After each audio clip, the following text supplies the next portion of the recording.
اس موضوع پہ میں بات کرنا چاہتا ہوں وہ ایک ایسا موضوع ہے جس نے پوری امت مسلمہ کی دل آزاری کی ہے، اور وہ ہے سویڈن میں جو قرآن شریف کا جو ایک دردناک جو آپ نے اپنی اسکرینز پہ دیکھا، جس طرح بے حرمتی کی گئی، جس طرح آگ لگائی گئی.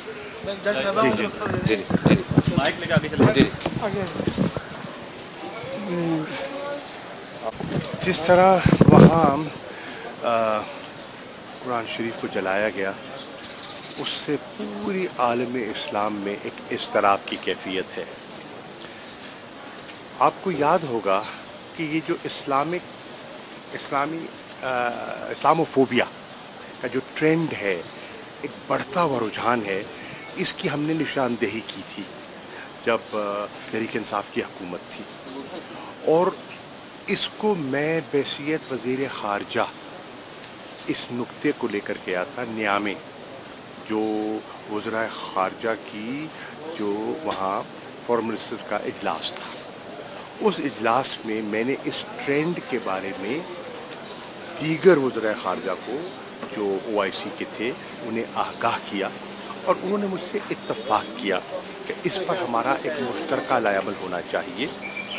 اس لائحہ عمل کو ایک ریزولوشن کی شکل میں، یونینمس ریزولوشن کی شکل میں ہم نے پاس کروایا کہ یہ جو آئے دن فریڈم آف ایکسپریشن کے نام پر 1 ارب سے زیادہ مسلمانوں کی دل آزاری ہوتی ہے، اس کا کوئی جواز نہیں ہے، اور اس سے متاثر ہوتا ہے.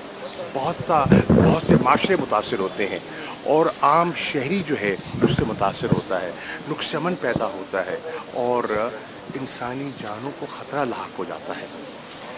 معاملہ اقوام متحدہ تک گیا، وہاں کنسنسس بلڈ کرنے کی ہم نے کوشش کی، اور پاکستان نے الحمدللہ اس وقت ایک کلیدی کردار ادا کیا.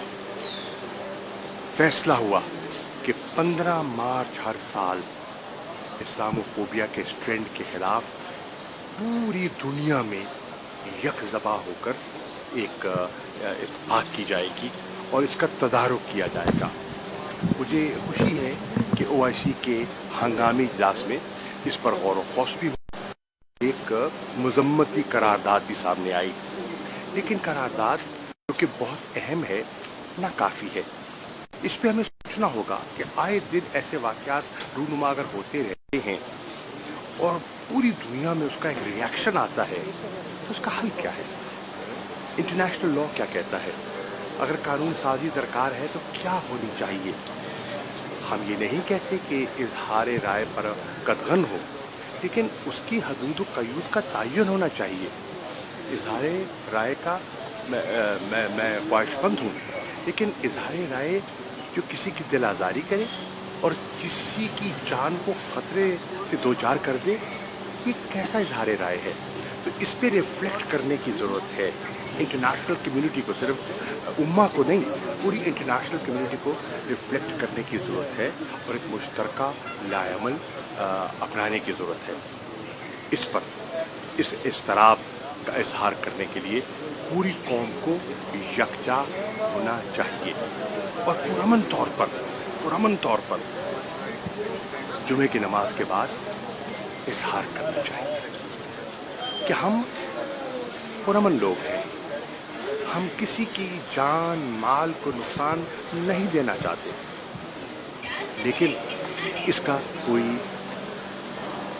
متفقہ لائحہ عمل تلاش کیا جائے، نہیں تو ایسے واقعات جو ہے نا ملک کو یا دنیا کے مختلف ممالک میں ایک ایسی آگ سلگا سکتے ہیں جو بڑی نقصان دہ ہوگی.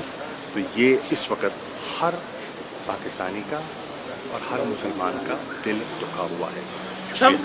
موجودہ حکومت IMF کے معاہدے کو اپنی کامیابی قرار دے رہی ہے، آپ اس معاہدے کو کس طرح دیکھ رہے ہیں؟ کہ پاکستانی قوم کے لیے بہتر ہے یا آپ لوگوں نے بہتر کیا تھا معاہدہ؟ دیکھیے عرضی ہے، ایک معاہدہ ہوا ہے، ایک 9 ماہ کے لیے $3 بلین کا اسٹینڈ بائی ارینجمنٹ جو ہے وہ آپ کے سامنے آیا ہے. اس سے یہ تو ہوا ہے کہ جو امیڈیٹ ڈیفالٹ کا خطرہ تھا وہ ٹل گیا. اس حد تک یہ اس معاہدے کی افادیت کا احساس بھی ہے، لیکن سوال یہ ہے کیا یہ حل ہے؟ یہ حل نہیں ہے، یہ ایک سٹاپ کیپ ارینجمنٹ ہے، اور اس سٹاپ کیپ ارینجمنٹ میں آپ کے چند ماہ گزر جائیں گے، اس کے بعد کیا ہوگا؟ ہمیں اس کا حل تلاش کرنا ہوگا، ہمیں اپنے ہاؤس کو آرڈر کرنا ہوگا، ہمیں جو اکنامک ریسٹرکچرنگ ریکوائرڈ ہے اس کی طرف آگے جانا ہوگا۔ اگر نہیں جائیں گے تو ماضی میں بھی ہم نے کئی معاہدے کیے جن کو پایا تکمیل تک نہ پہنچا سکے، تو یہ ایک اور اس کا شاخسانہ ہوگا۔ شمس بھائی صاحب، آپ عمران خان صاحب آ رہے ہیں، کیا ایسے ملاقات ہے؟ کوئی پارٹی کے بارے میں کوئی ڈسکس ہو رہا ہے کہ استحکام پارٹی کو کس طرح کاؤنٹر کرنا ہے یا کیا کرنا ہے؟ دیکھیے، ہر پولیٹیکل پارٹی اپنے لائمر کے بارے میں غور و خوض کرتی ہے، یقیناً تحریک انصاف بھی کر رہی ہے۔ ہم سیاسی طور پر، قانونی طور پر پرامن طریقے سے آگے بڑھنا چاہتے ہیں، اور انشاءاللہ بڑھیں گے، آئین اور قانون کے دائرے کے اندر رہتے ہوئے۔ وہ تشریف لا رہے ہیں، ان کے کیسز ہیں، وہ جب بھی عدالت طلب کرتی ہے حاضر ہو جاتے ہیں۔ میرے کیسز ہیں، میں حاضر ہوا ہوں یہاں ملتان۔ کل 5 کیسز ہیں، مجھے وہاں حاضر ہونا ہے، اور وہاں دیگر قانونی لوازمات پوری کرنی ہے، تو اس لیے میں آپ کا شکریہ ادا کرتے ہوئے اجازت چاہوں گا۔ السلام علیکم۔